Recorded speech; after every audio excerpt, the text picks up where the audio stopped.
뒷단에 이제 인공지능이라고 하는 기술 파트가 좀 들어가요. 근데 역시 인공지능 첫 파트다 보니까 또 기대만큼 이렇게 뭐 딥러닝의 다양한 알고리즘이나 수식이나 또는 뭐 R을 이용한 확률과 어떤 이런 내용들이 딥러닝과 어떻게 연결되는지 추정하는 방법이 뭐가 있고 우리가 모수에 대해서 어떻게 바라볼지 뭐 이런 것들에 대한 아주 깊이 있는 내용까지는 가지 못할 것 같긴 해요. 그러나 이제 앞단에서 오늘 디지털 마케팅 법률과 생태계라고 하는 키워드로 강의를 할 거고요. 여러분들이 이렇게 재미있게 위트 있게 써주셨는데요. 이제 여러분들 제가 아마 다음 주나 다다음 주 아마 제가 과대랑 얘기해서 최종 여러분들 이제 리포트를 받을 거예요. 이미 이제 앞에 수업에서도 진행했던 방식 그대로라서 금방 알 수 있고요. 그리고 필요한 참고 자료도 좀 소개할 거고 제가 강의 중간에 칠판에 직접 아이디어가 났을 때 막 썼던 기억 나죠? 그죠? 그러한 것들을 하게 될 것이고 그거를 받은 것을 갖고 제가 평가를 할 거예요. 내가 평가를 하는 거는 중간고사처럼 평가를 하겠죠. 그러나 이제 기말고사 때는 여러분들이 발표를 하고 발표 스케줄을 짤 겁니다. 그리고 우리가 참여형으로 우리의 평가 지표도 우리가 만드는데요. 제가 평가 지표에 샘플을 드렸어요. 근데 그 평가 지표는 제가 이제 국가 뭐 관련되어지는 뭐 굉장히 큰 액수의 과제 같은 것들을 평가나 심사하러 갔던 경험들도 많이 있고 했던 데에서 힌트를 얻어 정리한 것들이기 때문에 그걸 그대로 쓰지 말고 여러분들이 생각하시는 방향으로 쓰시되 우리가 공통된 의견을 일치를 해야 될 것 같고요. 늘 중요하지만 사람이 사는 일은 완벽할 수 없어요. 완벽할 수는 없는데 절차하는 과정에서 우리가 갖고 있는 리소스 속에서 이렇게 될 수밖에 없고 거기에 따른 어떤 희생이 있는 건데 우리가 그거를 인정하고 넘어가면 되잖아요. 그죠? 제가 이제 저도 신이 아니기 때문에 그래서 뭐 예를 들어서 제가 랜덤하게 출석을 부르는데 걸리면 랜덤한 날 빠지내고 얘는 평상시에 빠진 사람인데 이 친구는 출석이 오케이고 이 친구만 걸려도 그렇게 잡으면 그냥 그렇게 가는 거예요. 그래서 여러분들이 평가에 대한 기준을 잡는 거기 때문에 거기에 대해서 다수결이든 어떤 형태든 간에 결정 나지면 중간에 교수님 이게 항목이 뭐 변수가 마음에 안 들어요. 창의적인데 어떻게 해야 돼요? 뭐 애들끼리 같은 그룹사 내에서도 같은 회사끼리 좀 친해서 좀 더 좀 주는 것 같아. 그건 제가 여러분들이 주신 평가의 통계 분포의 트렌드를 보고 최대한 찾아서 발견해서 웨이트를 줄게요. 웨이트는 내가 줄 거예요. 이해하셨죠? 그렇게 해서 여러분 한 사람 한 사람이 여러분들을 평가하고 이야기하고 이제 그렇게 나갈 겁니다. 그래서 계속 관심 갖고 보시고요. 넘기겠습니다. 오늘 또 마케터의 새로운 역사 사례라는 건 이 책을 중심으로 하고 있는데 제 강의가 교재를 굉장히 중심으로 한자 한자 책 읽고 나가는 식의 강의가 아니기 때문에 여러분들이 되게 좋은 책들이 요즘 많이 나오고 있어요. 제가 인공지능 관련되어진 거 최근에 하다 보니까 최신에 나온 인공지능 관련된 책, 번역된 책, 뭐 새로 쓰신 책들을 아는 분들이 굉장히 많이 보내주시거든요. 그래서 깜짝깜짝 놀래요.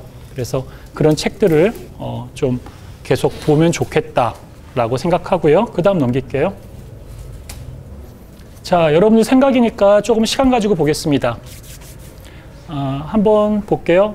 내 밥숟가락이다. 굉장히 이게 우리나라적인 표현이죠. 그죠? 그래서, 아마 저거 쓰신 분은 평생 마케팅을 하셨고, 앞으로 회사를 옮겨도 마케팅을 하실 분이고, 나는 계속 이 길만 갈 거라고 생각하시는 분일 것 같아요. 왜냐하면 우리가 우리의 밥숟가락을 가지고 있는 게 중요하잖아요. 전문가 시대에는 그런 핵심 밥숟가락을 또 유지하고 퀄리티를 가져나가기 위해서 우리가 라이센스를 갖고 있죠. 대표적인 라이센스가 사자 들어가는 것들이죠. 변호사 시험을 본다거나 의사 시험을 본다거나 의사가 되기 위해서 또는 변호사가 되기 위해서 아무에게나 그냥 혼자 어디서 무엇인가를 배워서 내가 정말 잘 고쳐요라고 얘기해도 의료법으로 다 구속되거든요. 그죠? 왜 그래요? 의료라고 하는 행위에 대한 안정성을 확보하기 위해서 아무리 태어날 때부터 신으로부터 의술에 대한 테크닉을 갖고 있었는데 부모님의 형편이 어려워서 의대를 가지 못했고 의사 라이센스가 없는데 의료와 비슷한 시술 행위를 하면은 당연히 구속이 돼요. 굉장히 큰 죄인이 되는 거죠, 순식간에.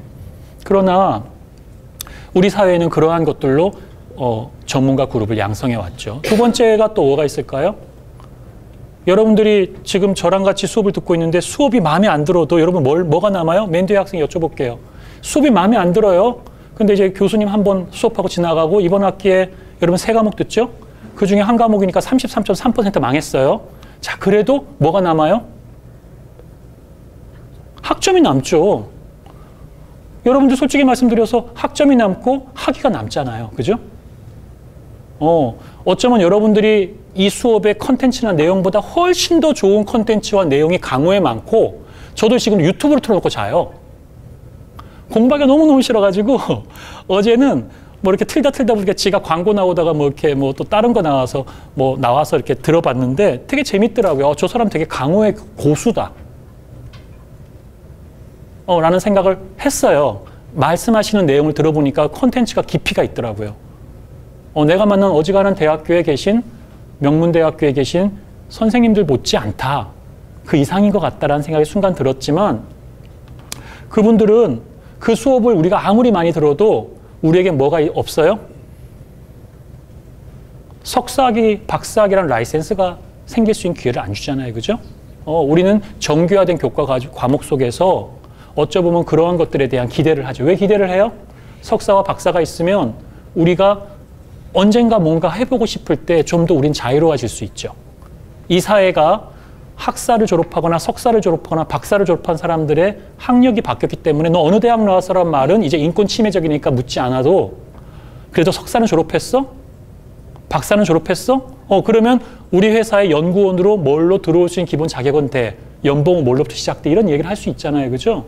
여러분들 그러한 것들에 대한 트레이드오프, 수업이 좀 좀 퀄리티가 떨어질지언정 그런 마음 갖지 않았을까요? 진짜 막 온전히 실력으로 해서 우리가 여기서 디지털 마케팅 배우고 여러분들 핀테크 배우고 AI 기술 심도 있게 기우고 막 해갖고 엄청난 실무적인 뭘 하려면 저는 사실 더 좋은 데를 추천해 드릴 수가 있어요. 우리는 플러스 알파가 있다고요. 그죠? 뭐 때문이죠? 우리가 사는 제도 속에서 우리가 보호받고 있는 것 때문이죠. 그죠? 그런 게 많이 흔들리긴 해요.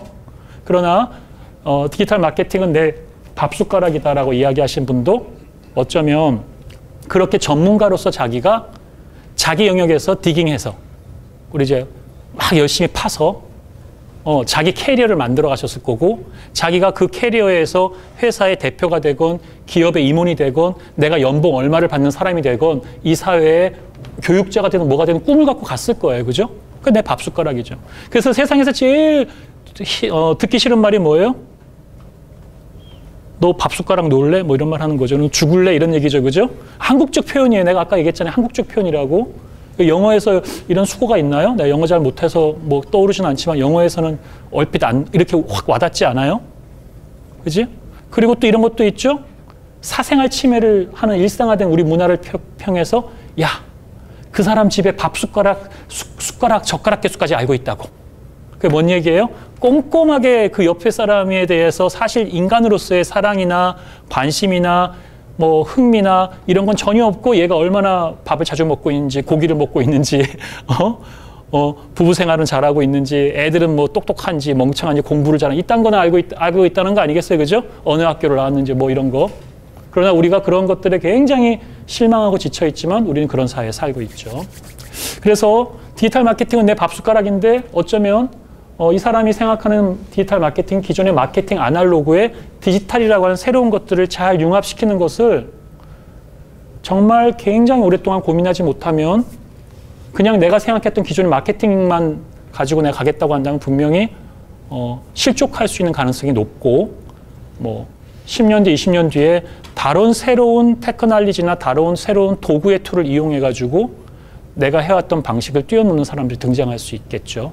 그런 것들에 대해서 고민을 해야 될 것 같아요. 그 다음 볼게요. 온라인 네트워크를 통해 포장하고 설득하며 팔아먹는 것.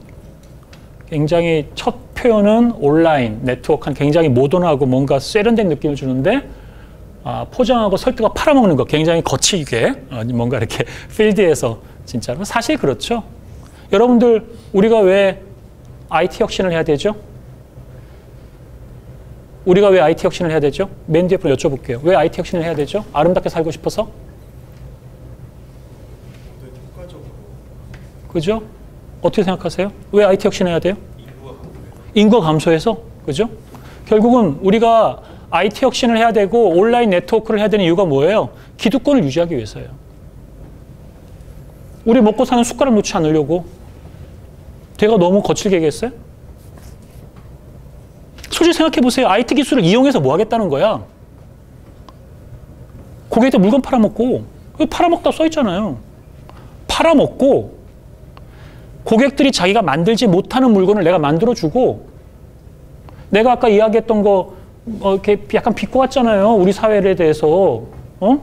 뭐, 남의 숟가락이나 보려고 하고 있고, 시시콜콜한 거 얘기나 하고 진정하게 그 사람에게 관심 갖고 있지 않고, 그런 것들에 대한 니즈를 가지고 좋은 세상을 만든다고 했지만 결국 뭐 하는 거예요? 그래서 커뮤니티 만들어서 광고해서 돈 벌고, 내가 하고 싶은 대로 내가 원하는 세상, 내가 하고 싶은 내 조그만 그룹, 내 먹고 사는 거, 그런 거 유지하려고 우리가 IT를 배워야 되는 거예요. 원하든 원하지 않든 그런 세상이 올 거니까. 아무리 우리가 앉아갖고 의로운 세상을 얘기하고 사랑을 얘기하고 순수를 얘기해도 어느 날 훅 그런 게 들어와가지고 우리가 생각하자고 우리를 잡아먹을 거예요. 여러분들 지금 보고 있는 우리 많은 기업들이 여러분들이 제 나이가 됐을 때 다 사라지는 기업들이 많아질 거예요. 뭐 비근한 예로 다음이라고 해서 없어졌잖아요. 뭐 혁신이 없어서 없어질 수도 있고 혁신을 했는데도 사회가 받쳐주지 못해서 없어질 수 있으나 여튼 없어지잖아요. 그죠? 그러니까 여러분들이 우리가 어떤 형태이든 우리가 가지고 있는 기득권을 유지하고 확장하고 강화시키기 위해서 우리는 어떤 디지털이라고 하는 것들을 덧입어야 되고 데이터 기반의 사회로 가야 될 수밖에 없어요.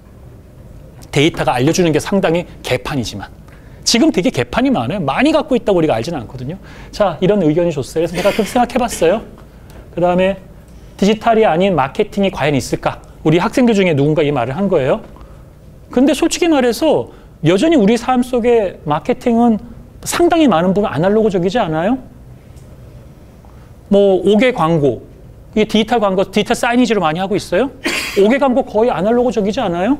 신문 광고, 잡지 광고, 또 연예인이나 아직도 유명한 사람들을 많이 모셔다가 이렇게 하고 있지 않아요? 영향력이 줄어들긴 했죠.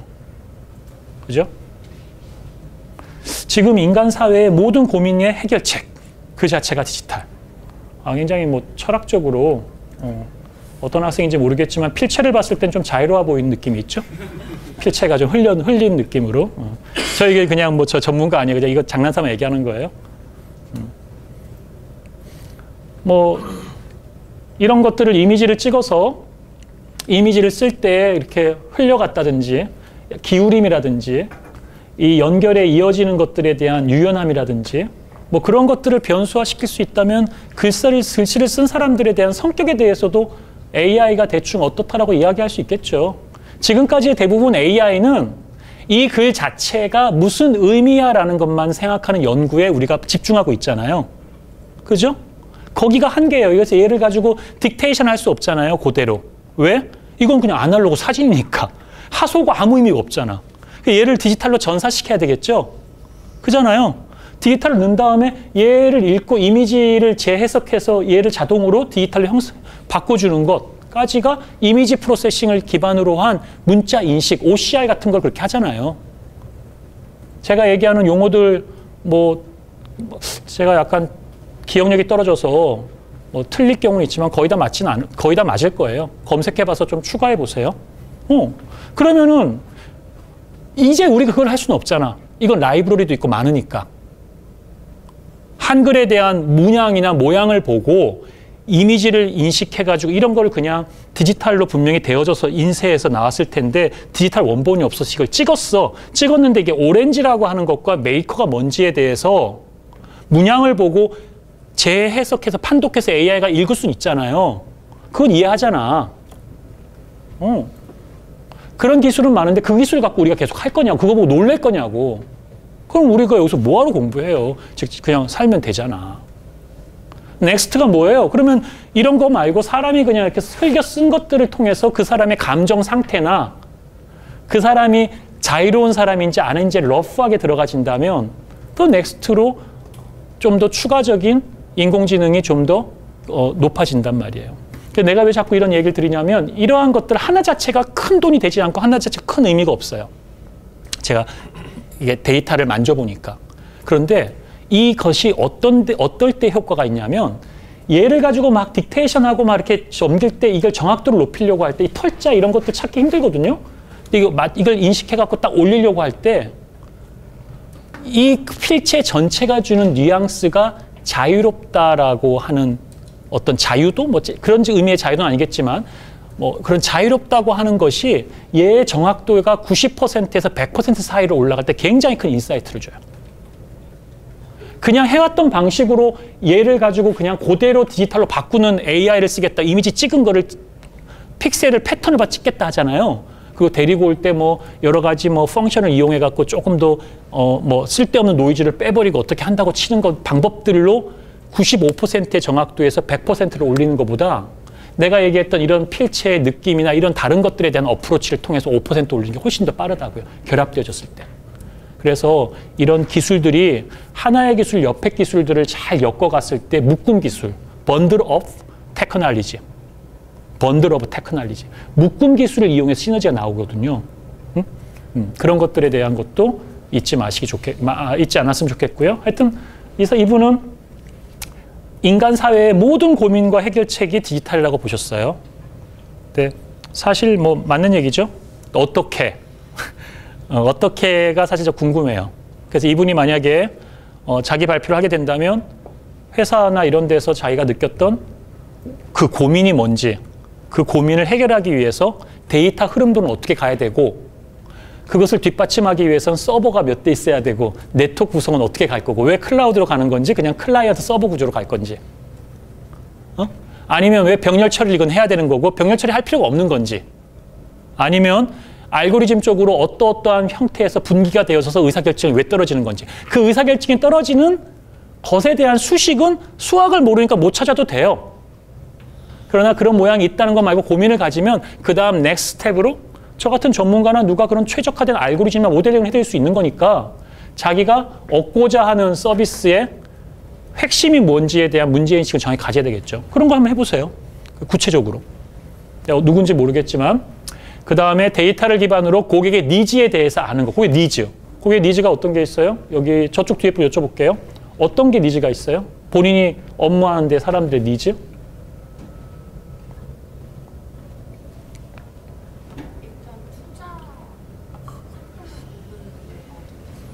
투자 상품에 대한 정보에 대한 니즈가 있어요. 그걸 해결해 드리기 위해서 어떻게 하고 있어요?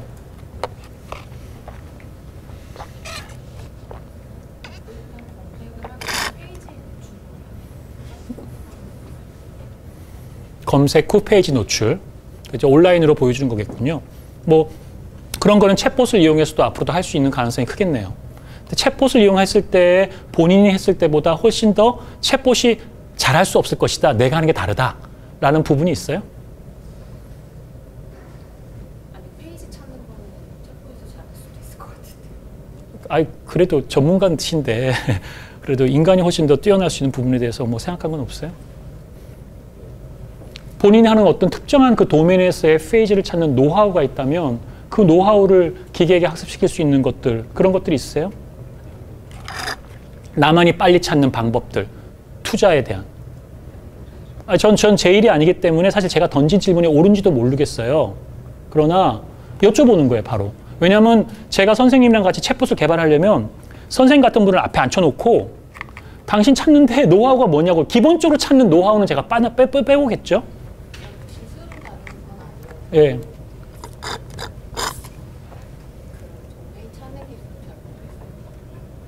여튼 뭐 나름대로 이제 가지고 계시겠죠. 영업 비밀이라서 말씀 안 하실 것 같고.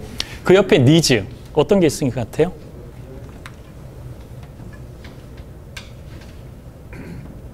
본인이 대하는 고객 중에 니즈가 있다면?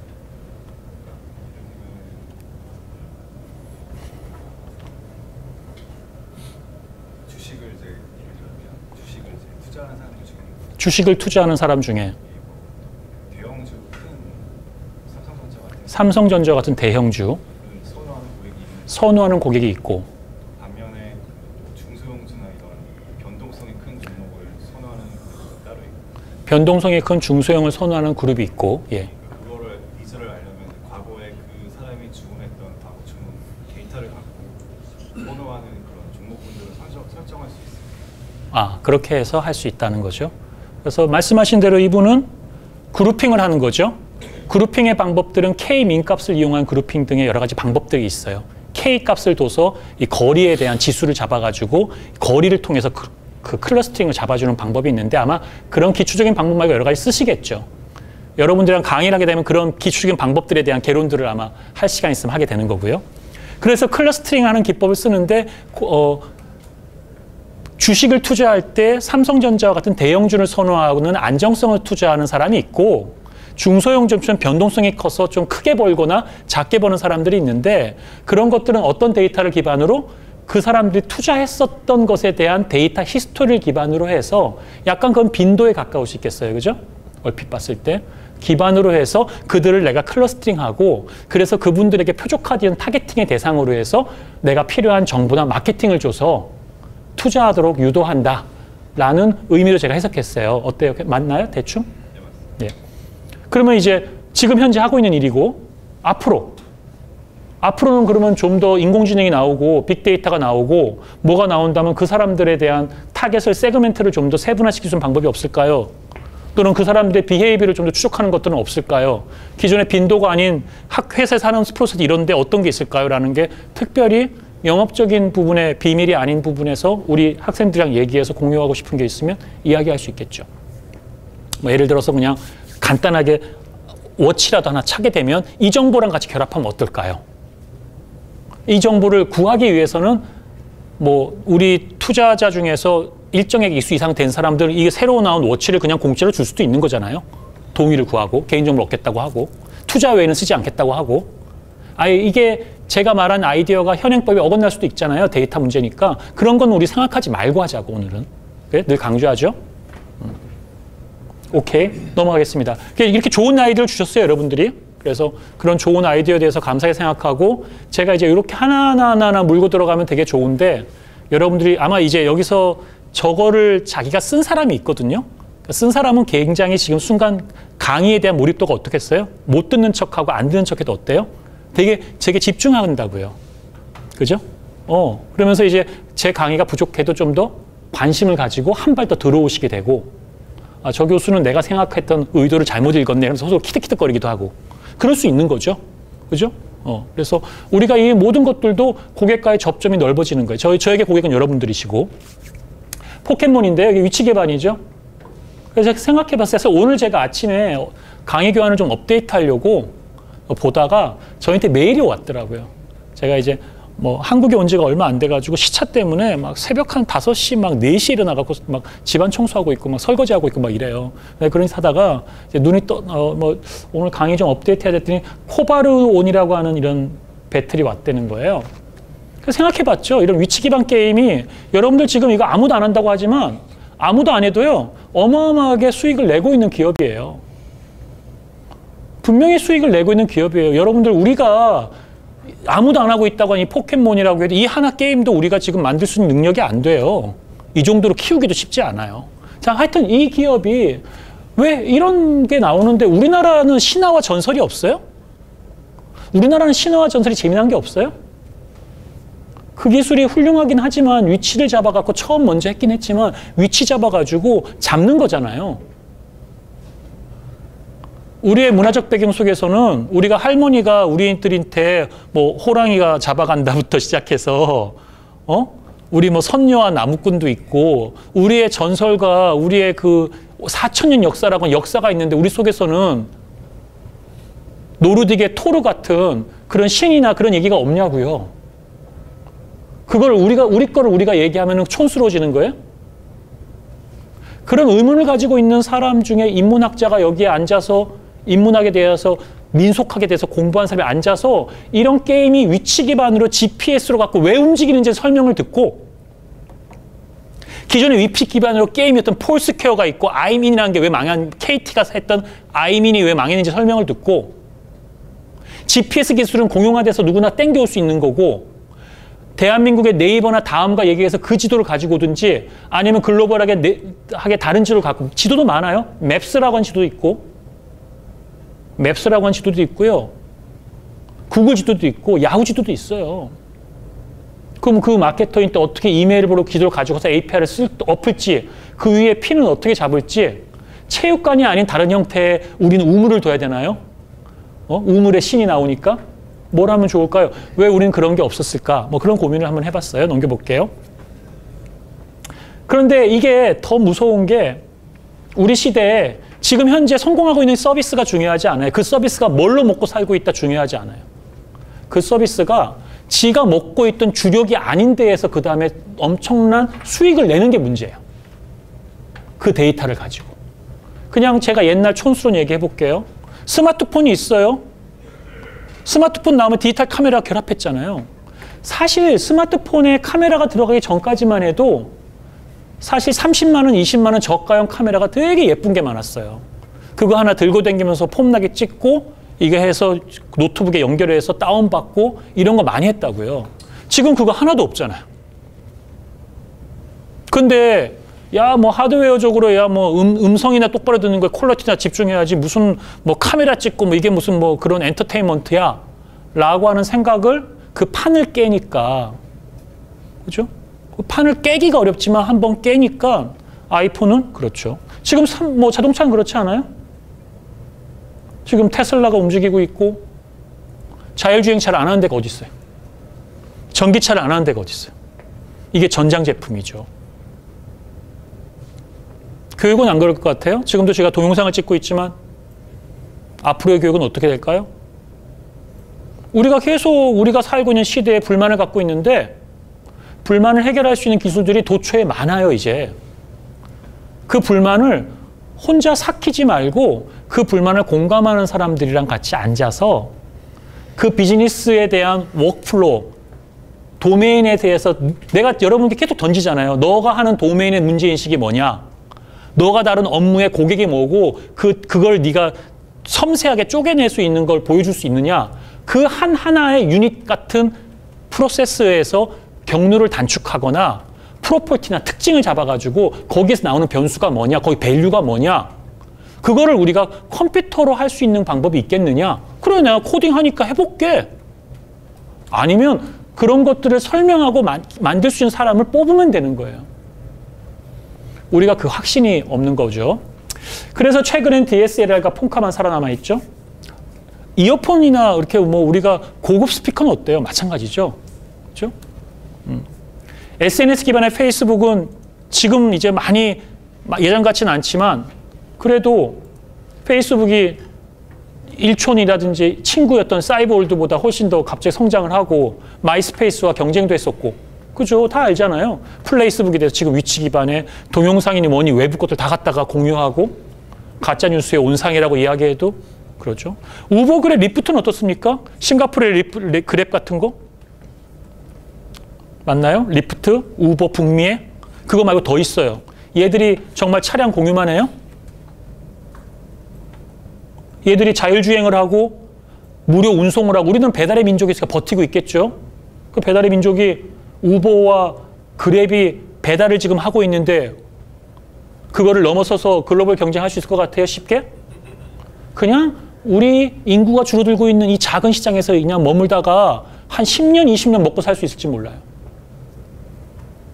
그렇죠? 그래서 이게 증강현실을 자꾸 이렇게 켜서 하는데 증강현실을 통해서 이런 게임도 스토리가 있는 교육이나 AR을 이용한 뭔가 그런 것들로 거듭나질 거예요. 위치와 증강현실과 게임 기반으로. 우리가 게임도 여러 가지 형태가 있지 않겠어요? 우리가 지금까지 익숙했던 게임은 너 죽고 나 살자. 그죠? Winner takes all. 또는 1등, 2등 뭐 이런 건데 지금 저 게임 같은 경우도 물론 레벨이 있고 높이가 레벨 멈췄어요. 40레벨에 끝나요. 그 다음서 누구나 다 새롭게 생긴 시즌이 나올 때마다 몬스터를 잡아가면서 이 시즌이 바뀌어요. 계속 새로운 몬스터가 계속 나오기 때문에. 우리 사람처럼 많은 몬스터가 나올 것 같아요. 그러면 그 다음에 홀로그램의 몬스터가 나오진 않겠어요? 홀로그램의 몬스터가 나온다고 생각 들지는 않을까요? 이제 이제 이 증강되어지는 현실이 멀어나서 물리 공간에 그냥 영상으로 처리되어지는 어떠한 존재가 있을 수 있잖아요. 그죠? 그럼 홀로그램으로 숨어 있는 거죠. 근데 우리는 신문기사로 포켓몬고를 보다가 가지 말라고 하는 데에 가서 사고 나서 죽었다. 이런 사고 몇 개 보면 키득키득거리고 말잖아요. 그리고 아주 가볍게 보고 그거 뭐 열풍이 있었다가 끝났잖아. 끝난 거야. 근데 우리가 아카데믹하게 공부를 하고 마케팅을 하거나 뭘 이렇게 하려면은 어디에도 그런 책은 없으니까 흩어져 있는 그런 지식 다 모으고 지금도 나도 해보면서 디깅하고 이렇게 생각하고 이런 생각하는 사람들끼리 2명에서 3명 만나서 그 얘기를 자꾸 하셔야 돼요. 습관처럼. 그렇게 몇 년을 하시면 여러분들이 어느 날인가 나도 이런 거 하나 만드는 게 재밌겠다. 야, 내 인생 돈 버는 거 더 의미 없어. 야, 맛있는 거 먹는 거 의미 없어. 멋진 남녀 만나는 거에 대해 관심 없어 이제. 시겐타이어. 나 뭔가 새로운 거 해보고 싶어. 근데 이거 성공 안 해도 돼. 해보고 싶어. 그런 마음 들지 않겠어요? 그런 마음을 자기에게 자꾸 부추기세요. 그래야 다가오는 이 번잡한 시대에 우울증에 안 빠질 수 있는 좋은 방법 중에 하나일 것 같아요. 전문의가 아니니까 이 뒷면은 뭐 통과하시고요. 넘길게요. 제가 가르쳤던 제자랑 오늘 아침에 톡했던 건데 얘가 이제 되게 재미난 친구예요. 내가 컴퓨터공학 정보통신과에서 가르쳤던 내 제자였는데 벌써 오래됐죠. 내가 그 학교에 겸임교수로 있을 때니까 한 20년 더 된 친구예요. 근데 이 친구가 굉장히 IT를 한 친구인데 대학을 졸업하고 취업이 안 되니까 밥집을 열었어요. 교수님 밥 먹으러 오세요 그러더라고. 너무 황당하잖아요. 대학 4년을 졸업해서 밥집을 하려고 졸업한 건 아니잖아, IT를. 전공과 너무 다르잖아요. 밥집을 폄하하는 게 아니에요. 나도 무역학과를 나왔는데 AI 하니까 내 전공 상관없잖아. 나 전자상거래 이런 거 하나도 모르거든, 이제. 거시경제, 미시경제, 마케팅 이런 강의하는 데에서 내가 예전에 배웠던 아이디어가 남아서 지금 강의하면서 그런 얘기를 읊조릴 수는 있는데 나는 활용하고 있지만 그럼에도 불구하고 밥집 하는 건 너무 안 맞잖아. 4년 동안 뭐하러 그 등록금을 내고 댕겨. 그렇지만 아무 말하지 않고 그런가 보다 했었어요. 근데 부모님이 군인이어갖고 이 친구가 그 다음에 군대를 가더라고요. 그래서 이제 뭐 장교로 갔는지 아마 하사나 이런 걸로 가셨는지 뭔지 모르겠어요. 하여튼 뭐 가셨다가 또 꽤 있다가 나오셨는데 요즘에는 운동클럽을 한대. 그래서 IT를 떠났대요. 그래서 내가 이제 웃으면서 얘기했죠. 우리가 지금 맞닥뜨리고 있는 세계상이 내가 이제 소소하게 우리가 다 꿈꾸는 세상이 그래요. 소소하게 저도 맨날 꿈꾸는 세상이에요. 나도 며칠 전까지 제가 있던 곳에서 아무 일도 하지 않고 그냥 멍 때리고 바다 바라보고 파도 보고 파도가 내가 타기에 적당한 날, 나 무리하진 않으니까 낮은 날에는 보드 갖고 나가서 서핑하고 선크림 안 발랐다고 따갑다고 하면서 자빠 누워있고 그리고 음식 어디 가서 뭐 사갖고 와서 혼자 맛있게 해먹을까 몸에 좋은 거 뭐 가지가 싸냐 이런 거 먹고 그냥 그렇게 살고 싶은 생각이 되게 많았다고요. 그러나 우리가 현실 세계의 욕망 속에 살아가고 있잖아요. 여기 뭐 다 나는 자연인이라 들어간 사람 아무도 없잖아. 희망하는 거지. 그런 시대에 오면 어차피 우리에게 조만간 우리의 모든 일은 인공지능이나 뭔가 그런 걸로 분석하고 해석하는 사람 훅 들어와요. 이 친구가 운동클럽 한다는데 물론 소소하게 인간관계로 너하고 나 끈끈끈끈 하니까 너 나한테 개인 교습하고 뭐하고 가겠지만 그 잡으로 정말로 진짜 오랫동안 가기가 물론 갈 수도 있을 거예요. 그러나 정말 그걸로 뭐 이 사람은 소소하게 하기 때문에 글로벌한 기업도 만들 것도 아니고 하겠지만 그것이 우리 시대에 그냥 소소하다는 거, 그냥 소소한 행복이라는 것을 유지한다는 것도 얼마나 어렵냐고요. 소소한 행복을 유지하려면 삶의 한 발바닥은 운동클럽의 인간관계에 아날로그로 술 먹고 어울리고 친하게 지내면서도 한 발로는 끊임없이 초연결 사회에 내가 하는 운동기구가 어떤 센서와 연결되어지고 어떤 기업이 뭐가 들어오고 체지방 분석은 어떻게 되고 있고 어떤 곳과 어떻게 되고 있어 외국에서는 언제 이게 법이 밖에 들어올지도 모르겠고 큰 기업이 먹을 수도 있는 거고 구분가게가 사라질 수도 있는 거고 그렇잖아요. 그런 거를 찾는 과정이 난 이제 소소하게 살 거야. 세상 안 봐. 이렇게 뭐 이것만 볼 거야. 라고 생각하고 산다고 해서 세상이 그 사람이 이렇게 살 수 있도록 도와주지 않는다는 거예요. 우리가 맞닥뜨리고 있는. 여러분 역사책을 보세요. 임진왜란이 오고 왜군이 쳐들어올 수밖에 없고 한일 합방이 될 수밖에 없는 시적 상황에 살고 있는 우리 민초들이 서양에서 총이 개발되어졌고 하약이 넘어가고 있고 뭐 그런 게 분명히 떠오르고 있는데 우리끼리 앉아가지고 뭐 유자 얘기하고 뭐 장자 얘기하고 뭐 노노 얘기한다고 해가지고 그거 막 파고 있다고 해서 우리가 정말 꽁이 머리만 박아놓고 숨어 있는 거지 사냥꾼이 다 보고 있는 거잖아요. 우리가 잡혀 먹혀요. 소소한 행복도 그냥 나 이제 안 할래, 잊어버릴래, 쌩깔래, 데이터 분석 관심 없어, 머리 쓰기 싫어, 떠났어, ICT 이렇게 된다고 되지 않아요. 우리 사회에 만약에 넘길까요? 타다라고 하는 게 최근에 문제가 나왔잖아요. 타다. 그죠? 그래서 검찰에 기소를 당했잖아요. 거기에 대해서 노코멘트 하고 싶어요.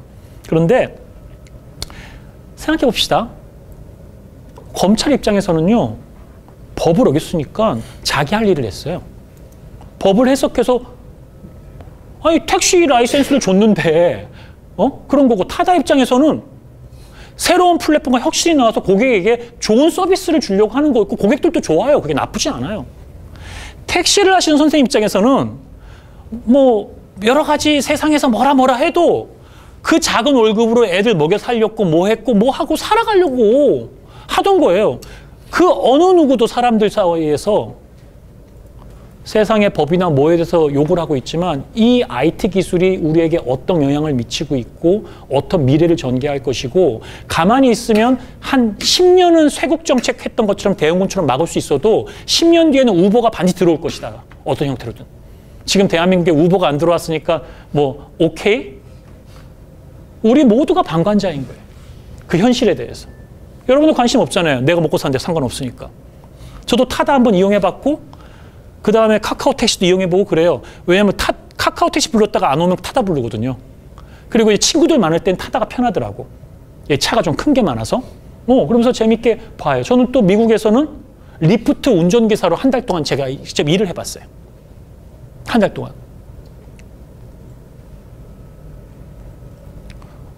내가 유사시에는 그거 해야 되겠다 이런 생각도 했어요. 뭐 어때? 소소하게 사는 건데. 내가 여기서 여러분 강의하는 거나 내가 그렇다고 대단한 사람 돼요? 관심 없어요. 하니까 또 열심히 하는 거고 또 우버 리프트에도 손님 재미난 일 타면 재밌어요.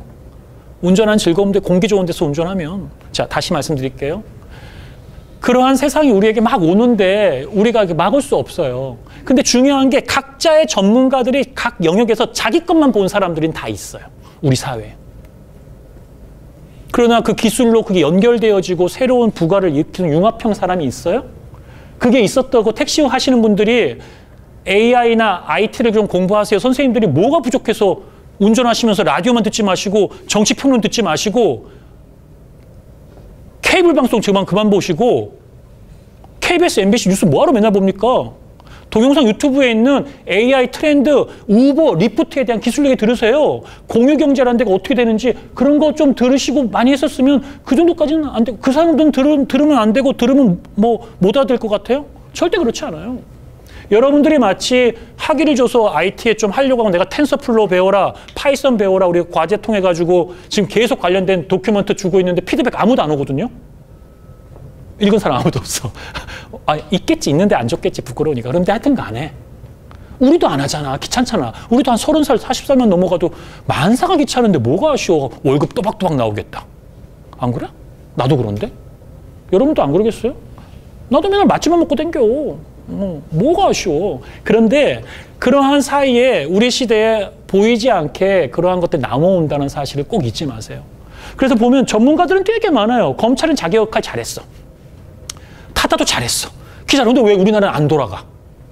왜 우리나라는 계속 실업이 생기고 IT가 혁신 생기지 않고 사람 짜증이 나?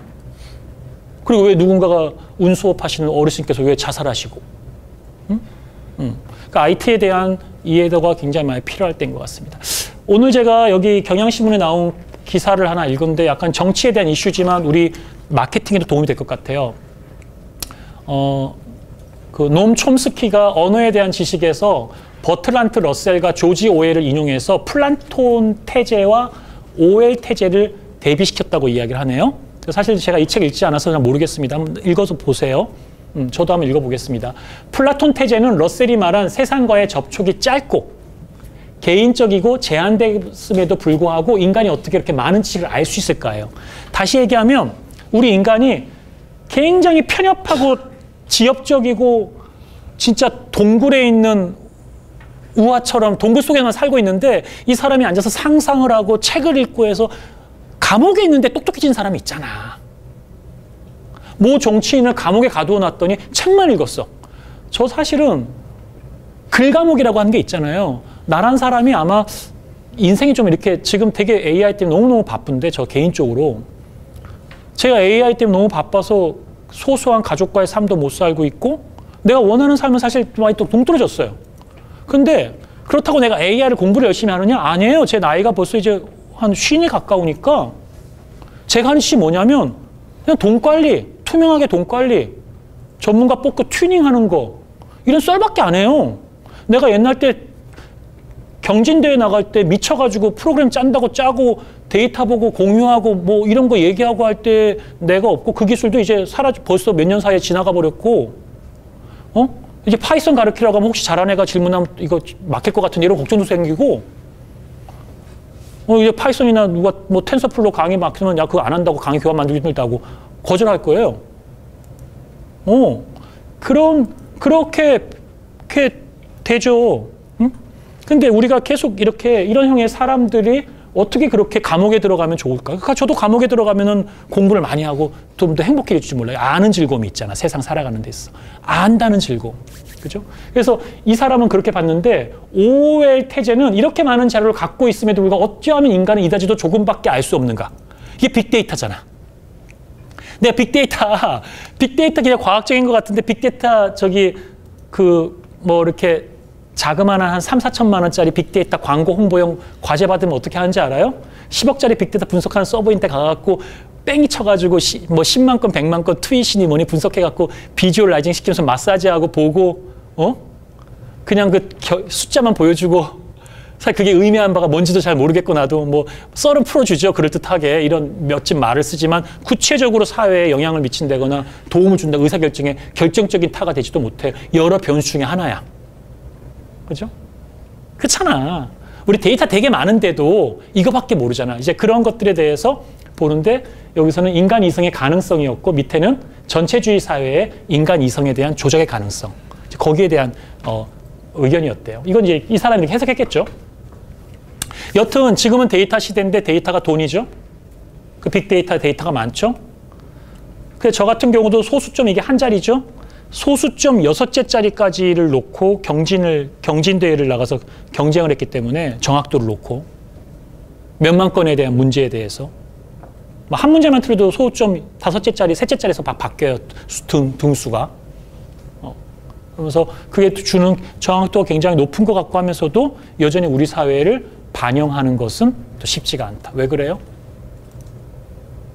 데이터를 다루는 사람이 사회의 프로세스에 대한 도메인 날리지를 다 알 수가 없잖아요. 응? 소프트웨어로 디지털 사회를 혁신시키려는 사람이 현재 하고 있는 업무 프로세스에 대해서 전문적인 지식을 갖고 있지 않잖아요. 포켓몬고를 개발하려고 하는 사람이 대한민국의 민하나 원하나 우리나라 속에 소설 속에 들어가 있었던 귀신 얘기를 모르잖아요. 틀렸어요? 우리가 그런 교육 못 받았잖아. 그렇게 할 수가 없잖아. 네가 그렇게 똑똑해? 2개를 네가 어떻게 다 하니? 전설만 보기도 바쁜데 언제 내가 프로그램 배워? 그잖아요. 그러나 우리가 이제 100살을 산다고 생각했을 때 내가 60까지만 일하고 그만두려 생각하지 마. 난 지금도 우리 어머니가 돌아가실 때 그 표정을 잊을 수가 없어. 어머님께서는 돌아가시기 직전에 그렇게 살 때는 힘드셔갖고 이놈의 내일 죽어도 아쉽지 않다 했지만 되게 살고 싶어 하셨어요. 여러분들 당장 암이라고 생각해봐. 정말 살고 싶지 않겠어요? 하루하루가? 저는 그런 마음을 늘 직면하고 살아서 그런지 왜 이렇게 너 혼자 열심히 일하고 난리야 그러는데 그냥 재밌어요. 안 그러면 못 견디겠어. 존재가 불안해서. 다시 말씀드리는 거 여러분들 120세 한다니까? 특별한 거 없으면 124가 평균 연령이면 요새 절반은 살아남고 다 죽는 거야. 나머지 괜찮잖아. 절반 죽고 절반은 살았잖아. 2대 1의 확률이야. 그래, 우리 평균 연령 산다고 생각하면 야, 한 90살까지도 일할 수 있어야 될 거 아니야. 그러면 니들 40년, 50년 동안 니 전공했잖아, 전문으로. 이런 시대가 오고 있고 10년 전만 생각해봐. 내가 대학교 때는 삐삐가 있었다니까. 내가 파이썬과 포트란을 배웠고 베이직을 배웠다니까, 베이직. 내가 살아있잖아요, 멀쩡하게. 내가 가르치는 강의 중에서 대학교 때 배운 게 없어요. 여러분들이 새로운 거 해볼 수 있어요. 하여튼 이런 주장을 했어. 그래서 이러한 인문학적 사고가 공대생에겐 필요하고, 이걸 이해하는 사람들은 빅데이터 시대를 바라볼 때 자기가 좀 프로그래밍을, 코딩을 짜고 하면서 그 로직에 대해서 이해가 필요해요. 넘어가 볼게요. 그래서 이제 우리가 포용과 개방을 해야 되는 건데, 폐쇄 속에서는 기득권만 득실거릴 거예요. 그래서 내가 변해야지만 살아남겠죠. 그러니까 여러분들이 변해야 돼, 우리가 변해야 될 것 같아요. 넘기겠습니다. 그래서 내가 앞단은 이런 썰이 많아서 그냥 빨리 하고 뒷단 넘어가려고 했는데 너무 길어져서 죄송합니다. 요거 동영상은 시간이 없으니까 오늘 우리가 배우는 챕터의 내용이 멀티채널, 옴니채널이에요. 그래서 멀티와 옴니채널이라서 제가 요걸 넣었으니까 좀 유튜브 보통 내가 보여드리는데 오늘 시간 없으니까 그냥 참고로 한번 보세요. 넘길게요. 콘텐츠 기획 모델인데요. 플랫폼에 대해서 기획하겠죠. 그래서 서비스 전체의 유저, 데이터, 또 서비스 전체의 플로우, 시스템의 구성 기획, 또 서비스 운영 정책 다 들어가야 되겠죠. 그다음에 콘텐츠 기획이죠. 콘텐츠는 대표로 뭐가 있어요? 콘텐츠. 저기 써 있는데 뭐가 있죠? 그렇죠. 영상, 또 자연어, 텍스트, 그죠? 이미지, 또 뭐가 있어요? 뭐 동영상 속에 들어가 있지 뭐가 있죠? 갖고 올 수 있는 데이터, 사운드, 또 뭐가 있어요? 반정형값, 메타값, 위치, GPS, 위경도, 그죠? 타임, 그죠? 뭐 성별, 학생이면 뭐 이력, 구매한 사람의 구매 이력, 뭐 다양한 게 있잖아요, 그죠? 그때마다. 통상적으로는 우리가 텍스트, 이미지, 동영상 등의 컨텐츠고, 이 컨텐츠를 큐레이션 하죠. 큐레이션을 뭐라 그래요, 우리가? 큐레이션. 말 그대로 큐레이션이죠. 컨텐츠를 어떻게 하는 거예요? 대표적인 큐레이션이 뭐가 있어요? 서비스가? 내가 아는 큐레이션 서비스, 미디어 중에서 저 맨 뒤에 큐레이션 서비스 뭐 있어요? 보는 거 없어요? 우리 핀터레스트, PIN, 인터레스트 검색해 보세요. 핀터레스트. 핀 꽂아갖고 관심 가는 거, 자기가 내가 꽂은 핀들끼리만 뭐 하는 거야? 필터링해서 보내주는 거죠. 그러니까 여러분들 다 좋은 콘텐츠잖아. 여러분들 좋은 콘텐츠 하나 유닛이고, 내가 이제 핀을 꽂아요. 핀. 그럼 이제 이 세 핀은 뭐예요? 내가 관심 있는 사람이야. 요 세 개만 콘텐츠를 끄집어 세 사람을 앞으로 꺼내 나와서 세 사람이 자기의 콘텐츠를 보여줘. 그러면 이제 뭐가 되겠죠? 그 다음에 순서를 바꿔. 여기 핀, 여기 핀, 여기 핀이야. 그럼 여기가 뭐 마케팅 개론, 마케팅에 대해서 좀 더 디지털 마케팅, 여기가 사례. 이렇게 해서 핀을 만들었어. 이해가죠? 기존의 컨텐츠는 존재해.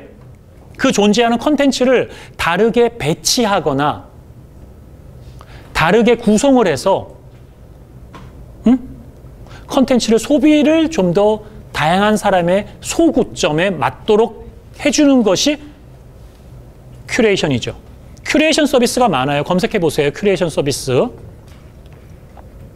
그럼 조금 더 들어가 볼게요. 핀터레스트는 그런 거라고 내가, 여러분들 사실 핀터레스트를 안 봐서 그래. 내가 수업에서 한 번 얘기했어요. 핀터레스트와 인터레스트와 핀을 꽂는다고 얘기했었어. 제가 이제 늘 강조하잖아요. 잔소리 하잖아. 집에 돌아가서 내가 설명했던 한 번의 썰이라도 검색해 들어가 봐서 위키피디아라도 봐라. 그래봐야 이제 너희들은 개론 수준을 시작한 거다. 밥벌이 못한다, 그걸로. 그러나 그렇게 시작하는 것들이 뭉쳐지면 눈동 효과가 될 거다. 이런 얘기를 말씀드렸잖아요. 그죠? 그러니까 그러면 UI, UX는 뭐예요? 핀터레스트는 컨텐츠에 대한 배치를 통해서 나에게 커스터머가 가장 최적화된 짓게 아무것도 없는 거야. 컨텐츠를 주는 거고 UI, UX는 뭐야 그러면? 큐레이션은 내가 설명드렸고 옆에 분에게 여쭤볼게요. 그 정보들이 엄청나게 많을 텐데 그 중에서 어떤 거를 좀 더 임팩트를 준다든지 해서 클릭하는 것 같은 유저가 그 정보를 잘 인지할 수 있게 도와주는 뜻 UI. 예, 그렇게도 할 수 있겠죠. 유저 익스피리언스니까 사용자 경험을 감도 있게 한 거죠. 우리가 쉽게 하는 건 그냥 레이아웃이에요. 여러분들 CSS나 뭐 이렇게 그 캐스케이딩 시트 케이스, 뭐 CSS 형태나 뭐 이런 것들을 할 때 우리가 이제 구조화시키거나 웹페이지를 만들 때 이렇게 시트를 뭐 만들어 볼 때 이 구조를 잡잖아요. 그때 레이아웃을 잡거든, 틀을. 그러니까 여러분들 내가 지금 수업이 레이아웃이 어떻게 돼요? 다 앞을 바라보게 하고 이렇게 앉아있고 뒷사람들 앞에 오게끔 했잖아요. 이해가죠? 그런데 이거를 둥그렇게 바꾸자고 이렇게 원형으로. 그럼 이 UI, UX는 내가 물리 공간에서 여러분과 마주하는 상태의 인터페이스가 달라지는 거죠. 그래서 이러한 스마트폰 같은 거에 인터페이스가 달라지는 거죠. 전화가 왔을 때 이런 인터페이스, 전화기 모양이잖아. 전화가 온 거죠. 이거 중요하지 않죠? 이해가죠? 무슨 말인지? 이해가죠? 그래서 이런 식으로 해서 사용자의 인터페이스. 그래서 여기에 지금 전화가 왔다고 막 전화기가 좀 울리고 있었어요. 아까. 그러니까 지금 이제 전화기가 끊겼네요. 이런 것들이 인터페이스인 거죠. 내가 디바이스와 마주하고 있는 거죠. 죄송합니다. 소리가 꺼야 되는데 마주하고 있는 거죠. 그게 이제 UI, UX를 얘기하는 거고 큐레이션이라고 하는 거는 컨텐트 자체를 사용자나 이런 사람들이 큐레이터가 미술품이 이미 있는데 얘를 새롭게 재구성해가지고 기존의 컨텐츠를 통해서 예를 들어서 이렇게 하잖아요. 큐레이터가 고전과의 만남, 르네상스의 작가들에 대한 조우 뭐 이렇게 할 수 있잖아. 근대 서양화가 한국을 대표하는 서양화가 전 이게 큐레이터가 하는 일이잖아요. 그래서 좋은 작품들을 픽업해서 동선을 잡아놓고 관객들이 보게끔 하잖아요. 컨텐츠 배치를 그렇게 한다는 의미죠. 뭐에서? 컨텐츠 서비스에 있어서. 그러면 유튜브에 있어서의 이런 화면에서 뭐가 위에 올라가고 내려가고 하는 것은 인터페이스의 모양이기도 하겠지만 어떤 컨텐츠가 선별되어서 들어갈 것인가에 대한 선별의 내용은 큐레이션이라고 볼 수 있겠죠. 그죠? 뭐 그런 식으로 한번 계속 고민해 보세요. 서비스를. 자, 넘길게요. 시간이 없어서 그냥 빠르게 넘어갈게요. 그래서 만약에 플랫폼 기획하고 여러분들이 아마 저랑 같이 이제 발표를 하게 되면은 주로 얘기하는 게 플랫폼 자기가 기획한 거, 콘텐츠를 어떻게 하려고 기획했던 거, 그러기 위해서 시스템 아키텍처나 소프트웨어 구성도가 어떻게 갔다는 거, 네트워크는 어떻게 되어 있다는 거, 시장 상황은 뭐라는 거, 이런 것들을 얘기할 거예요. 그죠? 근데 이제 여기서는 뭐 DFD나 ERD그램 기획 같은 거 할 때, 그래서 플랫폼을 기획하죠. 그래서 데이터 플로우 다이어그램이나, 그죠? 엔터티 릴레이션십 다이어그램 같은 걸 통해 가지고 각각의 유닛이나 데이터의 관계 같은 것들을 정의해주고 그걸 통해서 하나의 어떤 모듈이나 하나의 어떤 것들에 대한 펑션이나 이런 것들을 정의하고, 그죠? 그래서 문제를 해결하는 거죠. 펑션이 있어야지 문제를 해결하는 거니까. 그래서 서비스를 기획하고, 그 다음에 이제 뭐 쇼핑 같은 것들을 할 때 메신저와 음성 모드나 뭘 할 때 어떻게 한다 이런 것들을 이제 들어오고, 백엔드에서 인증을 통한 결제나 결제 내역을 조회하는 것은 백엔드에서 주고받도록 하는 뭐 그런 것들을 넣어준 거죠. 넘기겠습니다.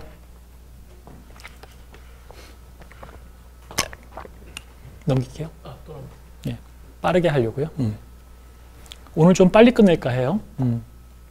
그래서 디지털 트랜스포메이션 스트래티지 프레임워크인데 최근에 굉장히 큰 이슈가 트랜스포메이션인 것 같아요. 변형되어지는 거, 전환되어지는 거, 바뀌는 거. 그러니까 디지털 트랜스포메이션이죠. 여러분들 생각해 보세요. 이 사람이 이제 뱅크에 왔어요. 고객이에요. 옷차림이 누추해요. 시계도 없고 막 그래요. 그렇지만 이 사람은 우리가 함부로 평가하지는 않죠, 이제. 왜요? 이 사람의 아이디와 패스워드로 잔고를 확인하기 전까지. 그지? 잔고를 확인하면 이 사람이 VIP인지 아닌지가 금방 나오죠. 맞아요, 안 맞아요? 그러나 옛날 때에는 그런 것들을 확인하지 못하거나 수작업 본다 시간이 걸렸을 때에는 어쩌면 많은 사람들의 평가가 그냥 페이스 투 페이스, 겉모습이나 이런 것들이 좀 영향을 받았을지도 몰라요. 그러나 우리가 4,000년 역사 속에서 3,800년 가까이는 면대면으로 우리가 누굴 평가했기 때문에 여전히 우리는 드레스 코드가 중요하고, 그죠? 모양새가 중요하고 해요. 그러나 이제 그렇게 바뀌는 거죠. 그러다가 어느 날인가 가서 이 사람이 등장할 때부터 나에게 바로 리얼타임으로 이 사람의 옷차림이 자체를 금은 보석으로 바꿔버려. 내 안경에. 어떤 사람일 때 3억 이상일 때. 잔고 3억 이상이면 VIP야. 좀 약간 이상한 은행에서는 1억 정도도 해주고 꽤 큰 은행에서는 10억 이상만 넣어도 VIP야. 따로 이 사람 자산 관리 해준다고, 파트너가. 뭐 금괴 하나 사세요. 금괴 한 짝짜리 한 5천만 원 하잖아. 집에 가져가실래요? 기분 좋게. 아니면 사인으로 할까요? 그래. 그지? 포트폴리오 어떻게 짭시다. 그런 거 하잖아. 그러니까 그 사람이 안경을 꼈는데 내가 은행에 들어갈 때 그냥 옷차림이 아니라 은행에 들어갈 때 뭐 이 사람한테 투영시키는 뭐 은행 요런 데에다가 그런 것들 할 수 있는 시스템을 갖추는 게 뭐가 어렵겠어. 유치하게 뭐 색깔을 바꿔줄 수도 있는 거고. 이 사람의 아이디가 들어가면 뭐 그런 건 안 될 거야. 왜 차별이니까. 그치? 쉽진 않을 거야. 그러면 들어올 때면 내가 딱 봤더니 금관을 쓰고 오는 거야, 이 사람은. 내 눈에. 내 구글 안경에. 은행에 들어오는 모든 은행의 뱅커의 어카운트의 앞에 있는 사람들에게 언젠가 여러분 미래에셋 뱅크 구글 글라스를 딱 채워서 딱 끼면 온라인으로 딱 떠서 고객이 딱 들어올 때 눈에 이 고객들에 대한 모든 기본적인 정보가 나에게만 증강현실로 투영되지 말라는 법이 뭐가 있냐고. 왜 없겠냐고. 여러분 엄청난 데이터를 갖고 있는데. 그런데 그거를 우리가 인지하는 게 쉽지 않잖아. 또 유치하게 숫자로 전 100점짜리 고객, 500점짜리 고객 하면 이상하잖아. 그러니까 뭘로 해? 왕관. 더 유치하다만, 그지? 여기는 실버 왕관. 여기는 천민 옷차림. 미안해. 웃자고 한 얘기야. 굉장히 우리가 전통적으로 갖고 있는 차별적인 어떤 편견과 인식을 그렇게 투영시켜버리면 개발자가 무식한 거야. 인문학적 소양이 없는 거야. 왜냐하면 고객을 우리가 세분화시킨 서비스를 취한다는 것은 굉장히 중요한 고객 만족과 돈에 연결되지만 그럼에도 불구하고 잃어버리지 말아야 될 휴머니즘이라는 게 있잖아. 근데 개발자 입장에서는 펑션만 배우니까 또 그런 생각을 잘 안 할 거 아니야. 그리고 여러분들은 만약에 매니저라면 그런 내용을 모를 거고. 그래서 지금은 우리가 그런 디테일을 생각하고 살릴 수 있는 엔지니어링을 해야 되고 마케팅을 해야 되고 그런 사람들이 자꾸 만나고 모여야 돼. 그게 아직 우리 사회에 그런 구체화된 기술이나 성공한 게 없어요. 없어. 없지만 장단컨대 그런 게 나올 거라니까. 언제 나올지 모르는 것뿐이야. 한국적인 그런 것들을 찾아야 된다고. 그래서 이 정보가 물리세계에 투영되었을 때 이 옷과 이 안경과 모습과 모든 것은 어떻게 변환되고 전환될 수 있을 것인가에 대한 것을 생각하라고. 근데 정보가 투영돼서 변환될 때 전에 없던 밸류 가치가 있어야 돼. 전에 없던 밸류 가치가 이 사람이 금융권에 들어오면 금융에 대한 가치일 거고 이 사람이 죄인이면 죄인에 대한 가치일 거고 이 사람이 범죄자면 범죄자, 교육자면 교육자의 가치가 애드가 돼야지 서비스를 할 거 아니에요. 그지? 그 고민은 나도 몰라. 그잖아. 여러분들이 지금서부터 노트에다 적고 그리고 생각하시라고. 내가 다음 주에는 제가 어디 카페 가서 그렸던 종이 쪼가리 같은 거 맨날 그리는 게 있거든. 특허 낼 때. 그런 거 내가 그려온 거를 샘플로 그냥 구경시켜 드릴게. 내 자랑하려고 그러는 게 아니야. 그거를 나는 머리가 좋고 온 사람도 아닌데 그냥 한 10년째 그냥 그 짓 하고 놀다 보니까 혼자 자폐에 빠진 사람처럼 어디 가서 하다 보니까 그게 나한테는 또 좋은 그 영감이 되고 스킬이 되더라고. 그래서 그냥 공유한 것뿐이야. 더 좋은 걸 찾으시면 되고. 여튼 그렇게 해서 우리가 비전과 어거나이제이션과 거버넌스와 비즈니스 모델과 이노베이션을 하는 거죠. 그래서 이노베이션을 해서 우리의 기득권을 유지하고 확장하고 없으면 기득권을 빼앗고. 그런 거야. 미국이 돈 찍어서 지들이 전 세계를 컨트롤하고 미국이 이번에 IS 조직 잡아서 사람 죽이는데도 영상 다 보여주고 공개해버리고 그거 다 실시간 드론 띄워서 영상 찍어가면서 실제 사람을 살인한 살인은 아니지 뭐 본인 잡는 거니까 그지? 그래 여튼 간에 힘의 논리잖아.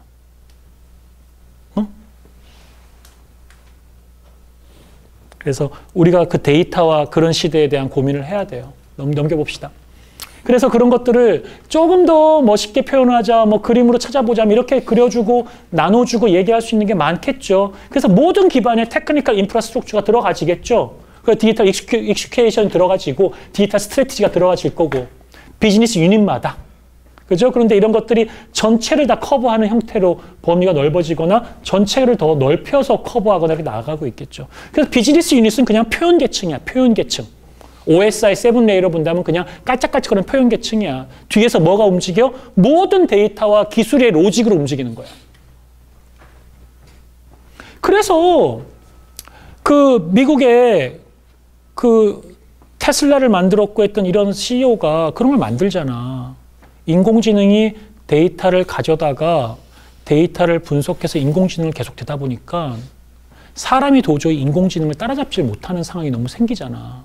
그러니까 어떻게 사람의 머리나 사람의 몸을 인공지능과 결합해가지고 강화시키는, 그래서 기계나 인공지능만이 성장하는 것과 대응할 수 있는 그런 구조로 가기 위해서 뭔가 새로운 비전을 던지잖아.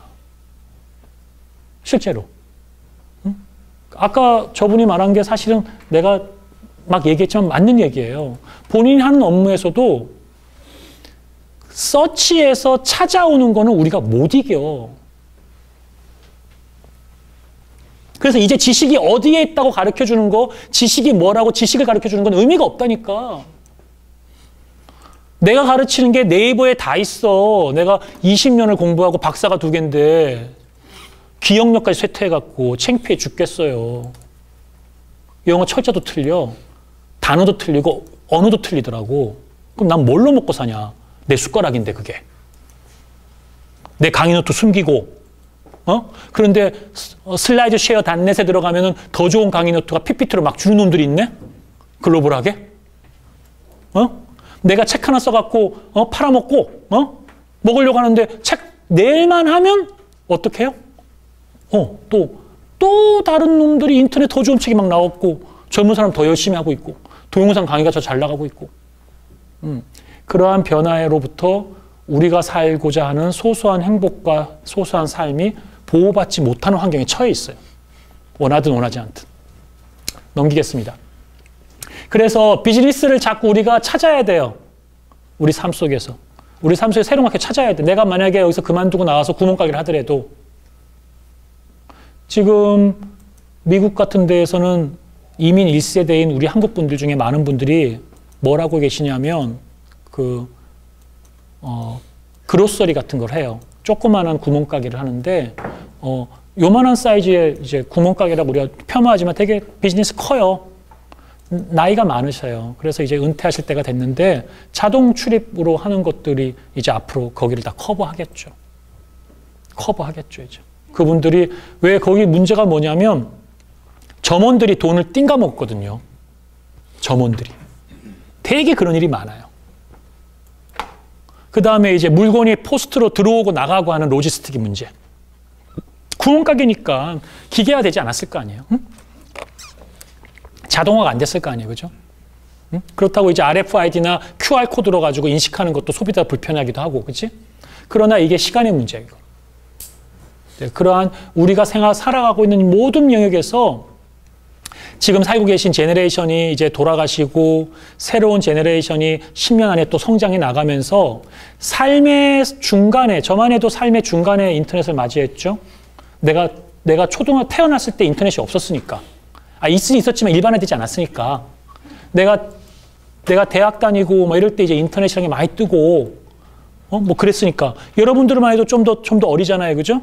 근데 이제 삶의 주축을 세는 사람들이 태어났을 때부터 인터넷이 있던 세상에 태어난 애들이야. 여러분들 낳은 아이들이 스마트폰이 있는 세대에 태어난 애들이 아니야. 안 그래요? 근데 그런 사람들이 사회의 소비자 계층이 되고 주축이 되어 성장되어지면 우리들의 커뮤니케이션 방법이나 우리들의 삶의 어떤 헤게모니나 기득권 유지나 이런 것들은 지금 하고 있는 이런 기술들로 인해서 원하지 않던 굉장히 많이 침범되어 들어올 것이다. 민주주의까지도. 넘기겠습니다. 그래서 Next X Function 디지털 스포츠 디비전 해갖고 나이키 같은 경우 계속 끊임없이 하죠. 지금 하는 건 유치하다고 비웃지 마. 비웃는 너가 유치한 거야. 왜냐하면 데이터를 갔잖아. 데이터를 쌓잖아. 내가 지금은 쉬리 같은 거를 지금은 만들 수 있어, 흉내내서. 그러나 쉬리 같은 거를 이제 앞으로 한 5년, 10년 뒤에 절대 못 만들어요. 왜? 걔들은 데이터를 가지고 훨씬 더 다양한 분석에 기반을 한 새로운 서비스로 나갈 거니까. 지금 해볼 만한 것들이에요. 그러니까 아직 없는 세상의 데이터를 가지고 비즈니스를 만들 수 있는 게 뭐가 있을까? 응? 고민하셔야 됩니다. 그래서 나이키 같은 경우 아직 많은 주력 상품이 아니지만 신발에다 끊임없이 우리의 건강과 커뮤니케이션 할 수 있는 것들을 계속 붙이는데 언젠가는 우리가 뭐 진짜로 얼굴에 패치 하나 붙여도 아침에 내 피부에 광택이 뛰어나는 광이 얼마나 난다. 너 모공이 몇 미리로 줄어들었다. 이런 것들을 카메라로 찍어서도 알려주기도 하고, 그 제품을 쓰면 그리고 트래킹해서 알려주기도 하고, 내 기분 좋게, 뭐 이런 제품이 없을 거라고 얘기할 수 없어요. 그 제품이 멀리 걸릴 것 같아요. 누군가 시작하면 그날 되는 거야. 전기자동차가 하여튼 한 1800년대쯤이었나? 그 아이디어 이미 나왔었잖아요. 석유산업 때문에 못한다, 뭐한다 하지만 먼저 시작하잖아. 시작하니까 또 시작하게 되고. AI, 오픈 AI라고 하는 데서 몇 조를 넣어줬잖아. 오픈 AI 들어가 보세요. 라이브러리 다 있어요. 오픈 AI 그 그룹에 들어가면, 소스 다 오픈하고. 그래서 우리가 지금은 왕성하게 뭐든지 할 수 있는 것이 우리 사회에 많이 자꾸 주고 있는, 특히 이제 한국이 아니라 글로벌 쪽에서. 넘깁시다. 이제 그런 회사들이 리딩하고 있으니까 작은 회사들이 성장할 수 있고 인재들이 글로 가는 거죠. 인재들이. 그래서 뭐 이렇게 선순환이 해서 better together 하는 거죠. 자, 넘기겠습니다. 지금까지 인공지능은 그저 기술 발전에 따른 건데 뭐 어쩌고 저쩌고 하는 것에 대한 become human, 디트로이트 become human 뭐 이런 것들에 대한 얘기인데요. 그냥 요것도 시간이 없으니까 넘어갈게요. 기회 닿으면 요거 외에도 좋은 동영상이 많으니까 돌아가는 길에 동영상을 쭉 가끔 많이 보세요. 공부하기가 힘드실 때는 동영상을 보시는 것도 유용합니다. 넘길게요. 넘기겠습니다. 그래서 역시 오늘도 이제 여러분과 같이 이런 그림들을 좀 그릴 수 있으면 그려보고, 그죠?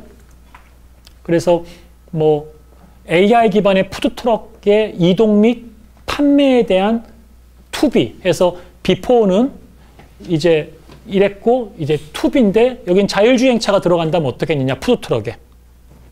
그리고 푸드트럭이 그러면 자율주행차는 어떻게 움직일 거냐, 동선을. 그럼 트위터를 통해 스케줄을 알려주고, 지금 트위터를 통해서 푸드트럭의 스케줄 알려주고 매장에 판매하지 않는데 뭐 고려대학교면 저기 뭐 김성수 그쪽에 있는 거기 동상 있는데 한번 만나고 그 다음에 거기서부터 서관에 갔다가 쭉 내려가 가지고 안암 사거리에 서서 한번 또 팔고 거기서 우리 공대로 넘어와서 하나 스퀘어에서 팔고 뭐 이런 식으로 동선이 나올 거 아니에요. 그럼 그 포인트에 어떠한 오프라인적인 시그널도 없는데 사람이 줄 서 있는 거야, 그냥. 줄 서 있는 거야. 그렇게 해서 푸드트럭이 비즈니스를 한단 말이에요. 실제로. 근데 이제 그걸 자율주행차로 타임 스케줄을 자유로 하자. 또는 그냥 푸드트럭에 사람들이 많이 몰려있는 동선을 추적하면서 움직일 수 있도록 해보자. 그럼 어떻게 해야 되냐, 기술을. 사람들이 어떻게 움직이고 하는지를 어떻게 알 수 있을까? 뭐 이런 것들도 고민해 볼 수 있겠죠. 그 다음에 사운드 베이스의 게임을 해본 건 어떨까요? 이런 생각 들지 않아요? 여러분들 내 강의를 들을 때 나올 수 있는 사운드는 뭐가 있어요?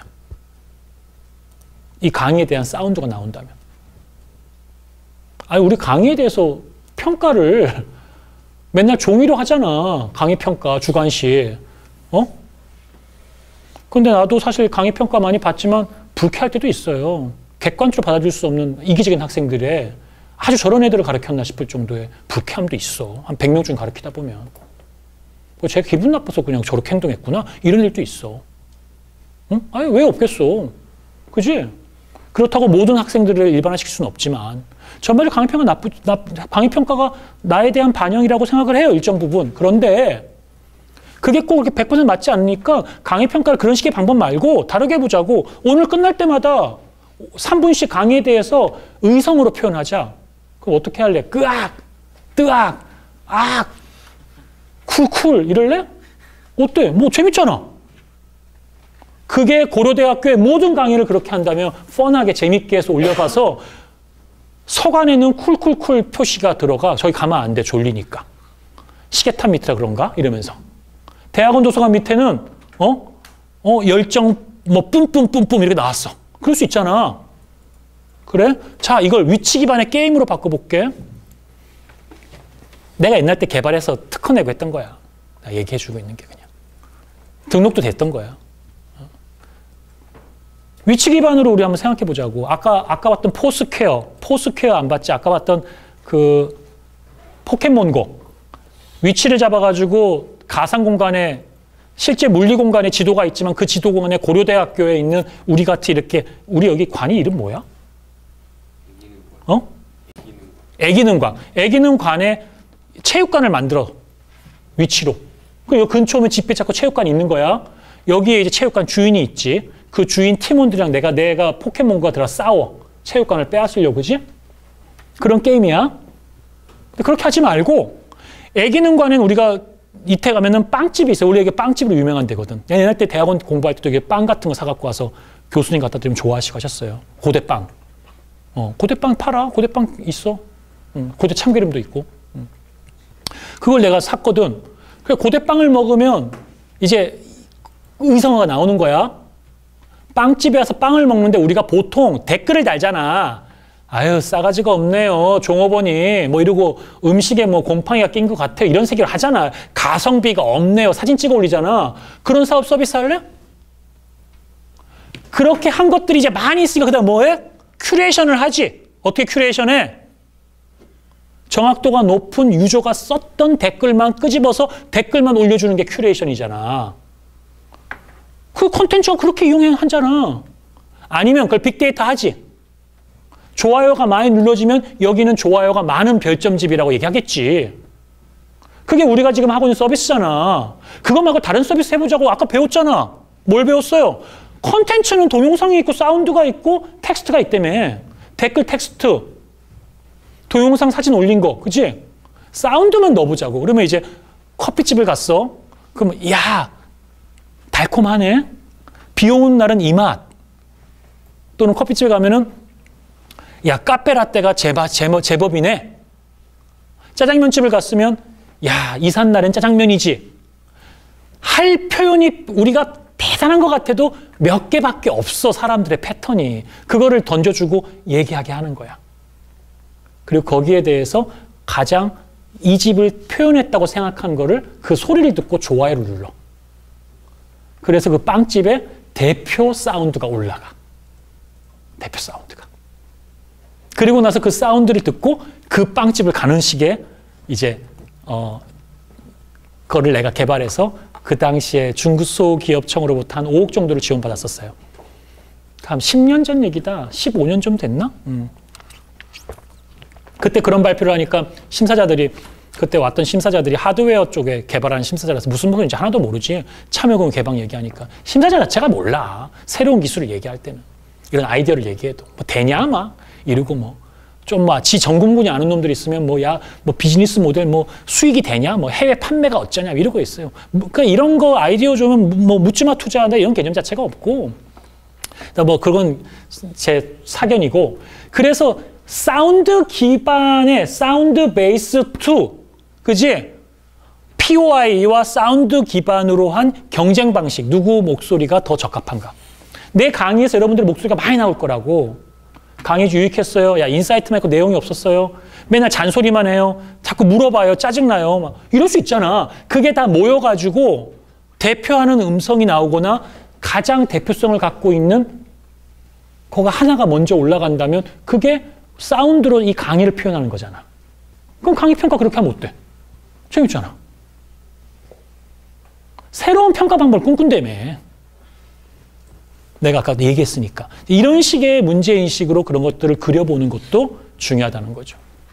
그 다음에 이제 아이패드, 아이워치, 뭐 IoT. 그래서 이제 사람들에 대해서 쫓아가고 뭐 막 I'm here 뭐 어쩌고 저쩌고 하고 거리를 잡고 군집화 시키고 해서 군집화를 나눠주고 해서 뭐 이렇게 해서 뭐 AI 기반의 푸드트럭의 이동이나 어떤 판매 시장, 그러니까 판매할 장소를 결정하는 어떤 알고리즘이나 방법들에 대한 것들을 아마 내가 대충 그렸던 것 같은데 그런 식으로 우리가 생각할 수 있는 것들을 계속 아이디어를 내고 고민하고 하는 것을 되게 어설퍼도 자주 많이 해봤으면 좋겠어요. 그게 이제 디지털 마케팅 쪽으로 여러분 도움이 될 겁니다. 넘길게요. 그래서 제가 특허 중에 이런 것도 하나 했었어요. 가짜뉴스를 하다 보니까 이런 특허예요. 가짜뉴스를 하다 보면 가장 큰 문제가 뭐냐면 카카오톡 등 폐쇄형 SNS, 클로즈드 SNS, 카카오톡이 대표적이죠. 카카오톡은 개인정보 보호 등 여러 가지 이유가 있었기 때문에 캡처 떠서 올리면 또 다 퍼지지만 그렇게 보도하지 않는 이상 기본적으로 뭐 영장 없이 볼 수도 없고 뭐 그런데 그걸 통해서 아는 사람들끼리 많이 이렇게 날라다니잖아요. 가짜 뉴스가. 그래서 만약에 카카오톡한테 허락을 받는다면 그 안에 챗봇처럼 넣어가지고 아래 뉴스 기사를 입력하거나 복사하세요. 해서 입력하거나 복사해요. 이게 가짜 뉴스 같아갖고 복사를 해. 진짜로 하고. 이게 특허 낸 거예요. 넘겨볼까요? 그러면 이제 이걸 잡아놓고 가짜 뉴스임을 알릴까요? 하면 네 하면 이제 가짜 뉴스를 알려주는 방식이죠. 이런 것들도 이 숫자에 대한 것들은 뭘만 봐도 굉장히 좋냐면 위키피디아만 비교해도 굉장히 쉬워요. 팩트 분석은. 우리나라 위키피디아가 좀 약한데 글로벌 뉴스 있잖아. 아니, 그런 연구가 있어. 실제로요. 그 미국의 영어로 된 잉글리시 버전의 위키피디아는 어지간한 전문가 수준 정도라고 이미 어느 정도 나왔어요. 그래서 굉장히 심도 있어요. 거기에 있는 기본적인 팩트에 대한 분석은 그건 오픈 값이거든. 그 값을 잘 좀 정리해서 가지고 있다가 비교만 해도 어느 정도 알 수가 있죠. 그래서 이걸 하기 위한 여러 가지 방법들이 실제로 있겠죠. 이런 것들은 폐쇄형 망에서는 뭐 그렇게 될 수 있는 게 아니니까 이런 거를 지들이 개발하지 않고 내가 외부에서 개발에 들어가겠다고 하면은 허락을 안 해주지 않겠죠. 그죠? 뭐 할 수 있는 개발은 아니지만 그러나 그런 것들도 상상해 볼 수 있겠죠. 넘겨볼까요? AI 추천 코스인데 이거 말고 더 많죠. 여러분들 며칠 전에 드렸던 거 기억나죠? 거기 추천 코스였어요. 근데 그냥 들어가서 보세요. 내가 이게 수업이 여러분들한테 머신러닝을 가르치는 수업이 아니고 신경망을 가르치지 않잖아요.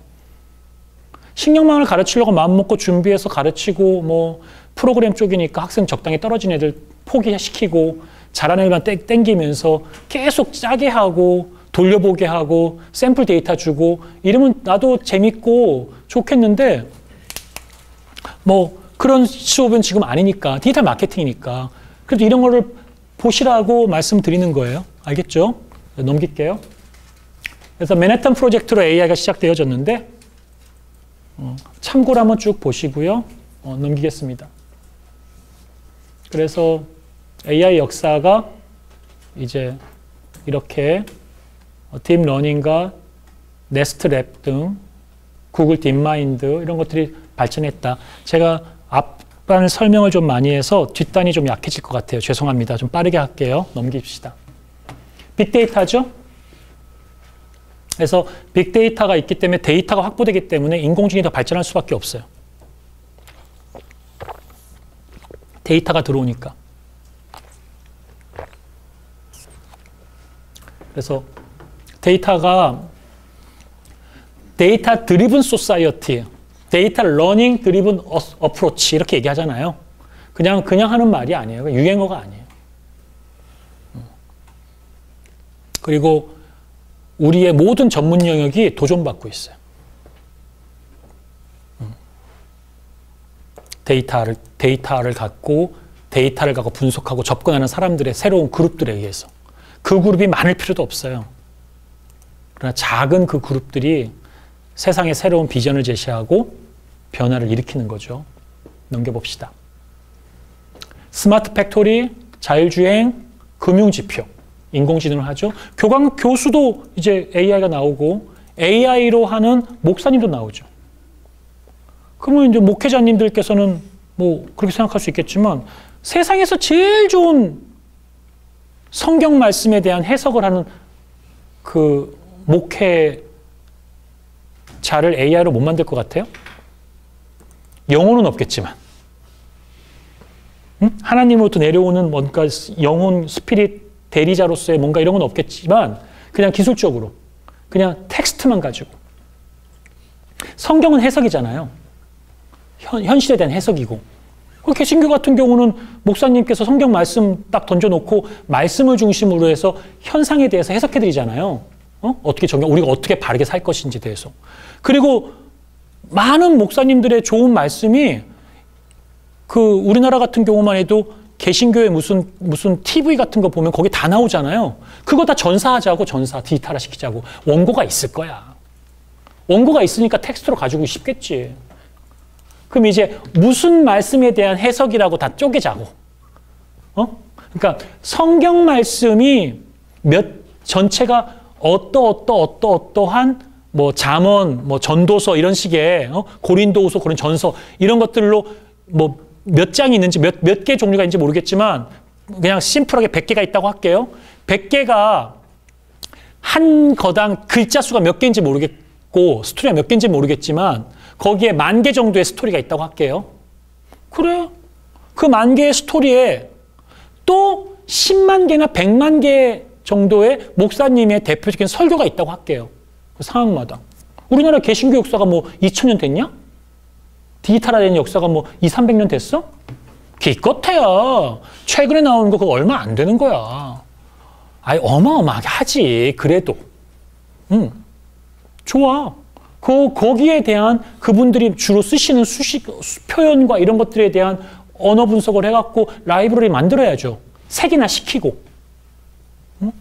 그래서 하나의 말씀에 좋아요나 뭐가 부르는 선생님의 것들을 많이 붙일 수도 있을 거고 하나의 말씀을 갖고 학습해서 추천해서 가장 베스트인 얘기만 음성으로, 그러니까 전사되어져 있는 텍스트를 음성으로 옮겨주는 가장 멋진 성우의 그런 거를 기교를 넣어서 말로 목사님처럼 얘기할 수도 있겠죠. 예를 들면 창의력은 떨어질지언정 있는 것에 대해서는 모사는 가능하잖아. 그죠? 돈의 문제지 뭐. 그죠? 도덕과 윤리의 문제일 수도 있겠죠. 어떻게 말씀을 하나님의 그런 게 없고 배우지 않은 사람이 함부로 건드려, 그지? 그렇지만 그런 기술이 이미 존재하고 있다면 어떠한 이유에서인지 간에 어느 날인가 기술이 우리 사회에 침투하지 않겠느냐는 거죠. 기득권들이 그렇다고 기득권이라는 게 꼭 나쁜 건 아니니까 그분들이 해오던 방식과 원칙과 혼란이 없는 세상을 유지하려는 거는 존경하고 존중하는데 그러한 세상이 오고 있다는 것에 대한 대비는 얼마나 하고 있는지. 그럼 난 목회를 하니까 IT에 대해서 알 필요가 없다? 그리고 AI를 하면 무조건 666 숫자다. 666 숫자다. 라고 생각해버린다면 우리 사회는 앞으로 어떻게 나갈 것인지. 그 사람들이 자기는 공부는 안 하려고 하고.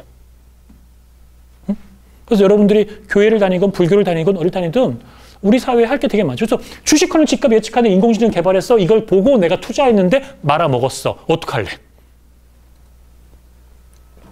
뭐 이런 것도 고민해 볼 수 있겠죠. 그렇잖아요.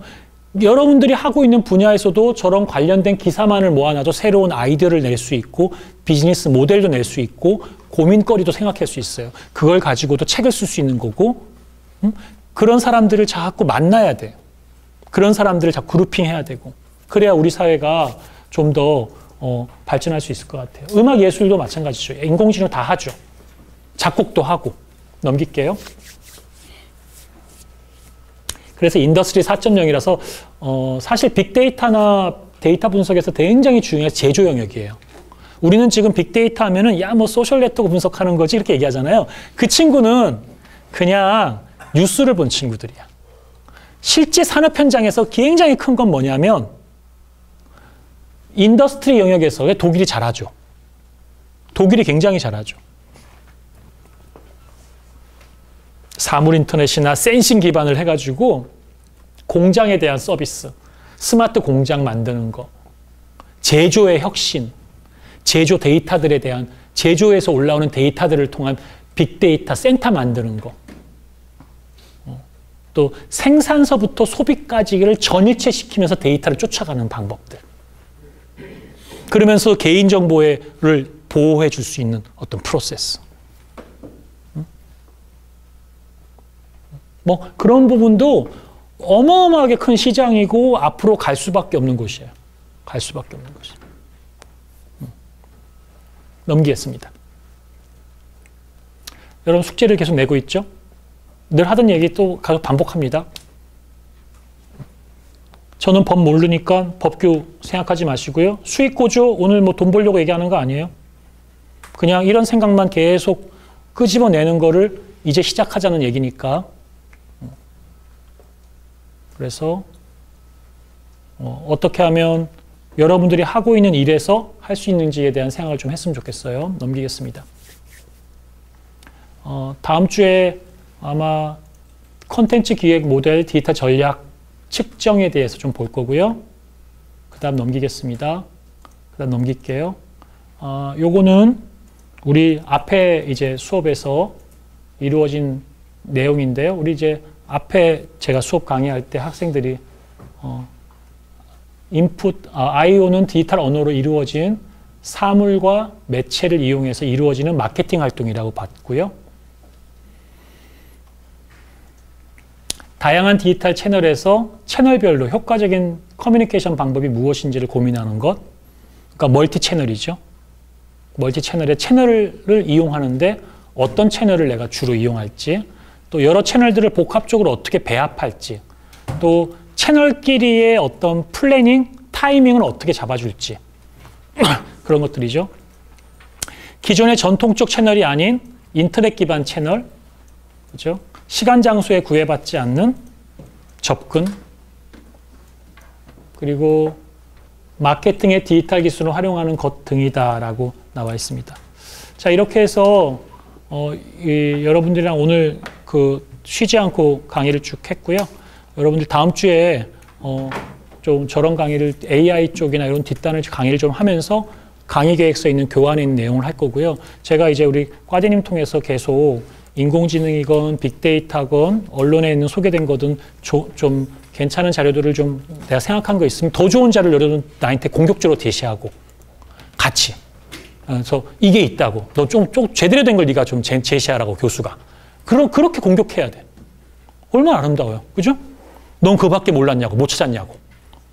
내가 좀 부끄럽게 만들어주고 저를.